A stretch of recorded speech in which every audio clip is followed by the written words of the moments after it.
नए और press video में हार्दिक स्वागत है।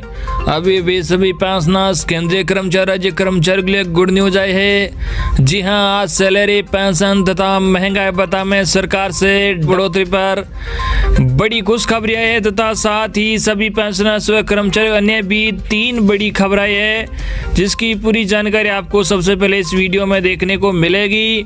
तो बने रहे आप वीडियो को लास्ट तक और जानिए महत्वपूर्ण खबरों को सबसे पहले। इससे पहले अगर आपने अभी तक भी इस वीडियो पर एक लाइक नहीं किया तो एक लाइक कर दीजिए, क्योंकि आपका एक लाइक ही हमारी मेहनत का फल होता है।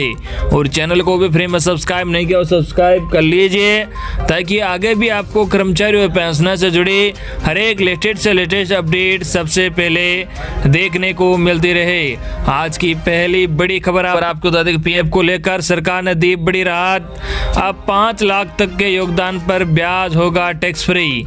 जी आपको बता दें कि प्रोविडेंट फंड में निवेश करने वालों के लिए अच्छी खबर है। सरकार ने पीएफ में निवेश के ब्याज पर छूट मिलने की सीमा को बढ़ाकर 5 लाख रुपए कर दिया है, लेकिन इसका फायदा सिर्फ उन्हीं लोगों को होगा जिसमें एम्प्लॉयर की तरफ से कोई योगदान नहीं दिया जाता है।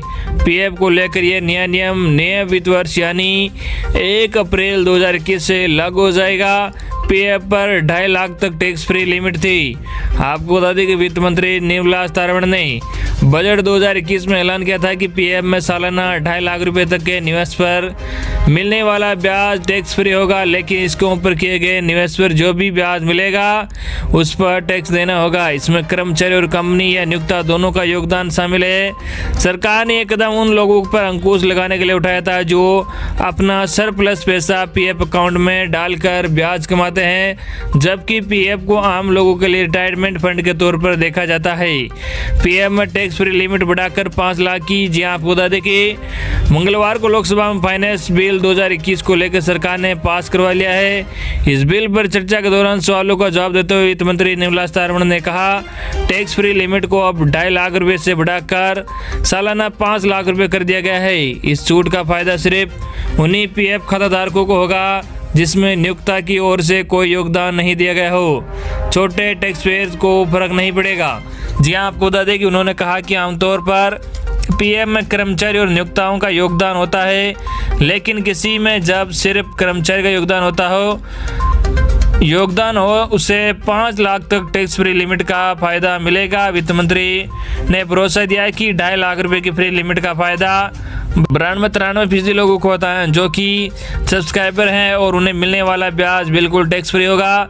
इसलिए छोटे और मध्यम वर्ग के टैक्स पेयर को इस बदलाव से कोई फर्क नहीं पड़ेगा। पीएफ का नए नियम को ऐसे समझे, जी आपको बता दें कि मान लीजिए आप नौकरी करते हैं और आपका ईपीएफ अकाउंट है, तो इसमें आप और आपकी कंपनी 12% योगदान करते हैं। दोनों को मिलाकर इसमें 2.5 लाख रुपए सालाना योगदान होता है या इससे कम होता है, तो इस पर मिलने वाला ब्याज बिल्कुल टैक्स फ्री होगा। लेकिन आपने 2.5 लाख रुपए सालाना से ज़्यादा योगदान किया है, मान लीजिए 3 लाख रुपये ऐसे में सरप्लस योगदान 50,000 रुपये पर जो भी ब्याज आपको मिलेगा उस पर आपको टैक्स चुकाना होगा। अगर आप वॉलेंट्री प्रोविडेंट फंड यानी वीपीएफ और पब्लिक प्रोविडेंट फंड यानी पीपीएफ में निवेश करते हैं तो आप 5 लाख रुपए तक के कुल सालाना निवेश पर मिलने वाले ब्याज पर टैक्स नहीं देना होगा। वीपीएफ और पीपीएफ में नियोक्ताओं का कोई योगदान नहीं होता है। वही अगली बड़ी खबर आपको बता दें कि सब की तरह अब नौकरी बदलने पर ग्रेच्युटी भी हो सकती है ट्रांसफ़र। जी हाँ, पीएफ की तरह ही अब आप एक नौकरी से दूसरी नौकरी बदलने पर भी ग्रेच्युटी भी ट्रांसफ़र करा सकते हैं। जिस तरह से ईपीएफ अकाउंट एक कंपनी से दूसरी कंपनी में ट्रांसफ़र हो जाता है, उसी तरह से अब आपकी ग्रेच्युटी की रकम भी नौकरी बदलने पर ट्रांसफ़र हो जाएगी। केंद्र सरकार की एक अधिसूचना में कहा गया है। इस संबंध में नियम जल्द लागू हो जाएगा। ग्रेच्युटी स्ट्रक्चर में बदलाव पर भी मंजूरी कायम। जी आपको बता दें कि केंद्र सरकार, कर्मचारी यूनियन और इंडस्ट्री के बीच मौजूदा ग्रेच्युटी स्ट्रक्चर में बदलाव पर भी मंजूरी कायम हो गई है। अब ग्रेच्युटी ट्रांसफ़र को सोशल सिक्योरिटी कोड में शामिल किया जाएगा। सरकार, यूनियन और इंडस्ट्री के बीच मौजूदा ग्रेच्युटी स्ट्रक्चर में बदलाव पर सहमति बन गई है। ग्रेच्युटी को सीटीएस का जरूरी हिस्सा बनाने की भी पेशकश की गई है। सूत्रों के मुताबिक इस बारे में अगले महीने नोटिफिकेशन जारी हो सकता है। हालांकि ग्रेच्युटी के लिए वर्किंग डे बढ़ाने पर इंडस्ट्री सहमत नहीं है, यानी अभी 1 साल की नौकरी पर 15 दिनों के वेतन के बराबर ग्रेच्युटी मिलती है। इसे 30 दिन के वेतन के बराबर करने को कहा गया था, लेकिन इंडस्ट्री को ये मंजूर नहीं है। किसी संस्थान में लगातार 5 साल नौकरी पर मिलती है ग्रेच्युटी। जी आपको बता दें कि अगर किसी कंपनी में लगातार 5 साल तक काम करने वाले कर्मचारी ग्रेच्युटी मिलती है। ग्रेच्युटी के लिए सैलरी का एक छोटा हिस्सा काटा जाता है, हालांकि इसका एक बड़ा हिस्सा कंपनी देती है। ग्रेच्युटी की रकम 2 बातों पर निर्भर है। पहली तो यह है कि उस कर्मचारी ने कितने साल तक काम किया है। 5 साल तक नौकरी करने पर ग्रेच्युटी मिलती है। दूसरी, उसकी अंतिम सैलरी में बेसिक सैलरी और महंगाई भत्ता कितना है। बेसिक सैलरी और महंगाई भत्ता मिलाकर ही ग्रेच्युटी का भुगतान किया जाता है। वही अगली बड़ी खबर डीए को लेकर आपको बता दें, कर्मचारी को जुलाई में एक साथ मिल सकती है बकाया 4 किस्तें, होगा बम्पर लाभ। जी आपको बता दें कि केंद्रीय कर्मचारी लाखों पेंशनर्स के लिए बहुत ही जल्द अच्छे दिन आने वाले हैं। केंद्र की मोदी सरकार इस साल अपने कर्मचारियों को महंगाई भत्ते की 4 किस्तें एक साथ देने वाली है। लंबे समय से महंगाई भत्ते का इंतजार कर रहे कर्मचारियों के लिए नए साल होली का बहुत बड़ा गिफ्ट होगा। दरअसल वित्त मंत्रालय ने पिछले दिनों में बताया कि जुलाई 2021 को महंगाई भत्ते का भुगतान कर दिया जाएगा। हालांकि अभी इसकी घोषणा नहीं की गई है। कर्मचारियों को एक साथ 4 किस्तें दे दी जाएगी, जो पिछले साल कोरोना महामारी के कारण लंबित थी। सरकार के इस फैसले से करीब 50 लाख केंद्रीय कर्मचारी और 65 लाख पेंशनर्स को फायदा होगा। मालूम हो, केंद्र सरकार अपने कर्मचारी साल में 2 बार महंगाई भत्ता देती है, लेकिन कोरोना महामारी के कारण उनकी किस्तें रोक दी गई थी। फिलहाल केंद्रीय कर्मचारी और पेंशनर्स को 17% महंगाई भत्ता मिल रहा है।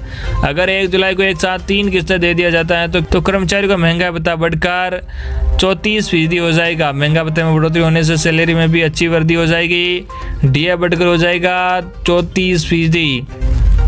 जी आपको बता दें, डीए में एक साथ 4 किस्तों के भुगतान के बाद कर्मचारी को महंगाई भत्ता बढ़कर 34% हो जाएगा। 4 किस्तों में 1 जनवरी 2020 को 4%, 1 जुलाई 2020 को 4% और 1 जनवरी 2021 को 4% और 1 जुलाई 2021 को 5% बढ़ोतरी होने का अनुमान है। इसके अलावा मौजूदा समय में महंगाई भत्ता 17% मिल रहा है। इस तरह से सभी को मिलाकर कुल 34% डीए हो जाएगा। वही अगली बड़ी खबर आपको बता दें कि एसआईसी ने कर्मचारियों को बेहतर सुविधा देने के लिए कई बड़े ऐलान किया है। मिलेगा बेहतर इलाज।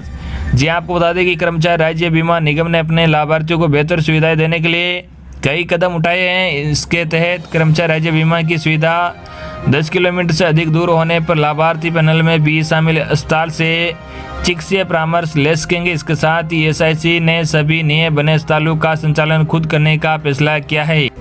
बैठक में लिए गए हैं बड़े फैसले। जी आपको बता दें, श्रम और रोजगार मंत्री संतोष कुमार गंगवार की अध्यक्षता में हुई 183वीं बैठक में ईएसआईसी ने कर्मचारियों को चिकित्सा सेवाओं और अन्य लाभ की आपूर्ति में सुधार के लिए कई महत्वपूर्ण फैसले लिए। श्रम मंत्रालय ने बयान में कहा कि यदि राज्य सरकार खुद अस्पताल चलाने पर जोर नहीं देगी तो सभी नए अस्पताल तथा भविष्य में बनने वाले अस्पतालों का संचालन स्वयं ईएसआईसी द्वारा किया जाएगा। ये कदम कर्मचारी की मांग पर उठाया गया है। इसका मकसद लाभार्थियों को बेहतर चिकित्सा सेवा उपलब्ध कराना है। तो ये थी आपके लिए आज की सबसे बड़ी खबरें जो हमने सबसे पहले आप तक पूछा है। आई होप कि आपको आज की हमारी खबरें पसंद आएगी। इस वीडियो पर ज़्यादा से ज़्यादा लाइक और इस वीडियो को ज़्यादा से ज़्यादा आपके मिलने वालों तक जरूर से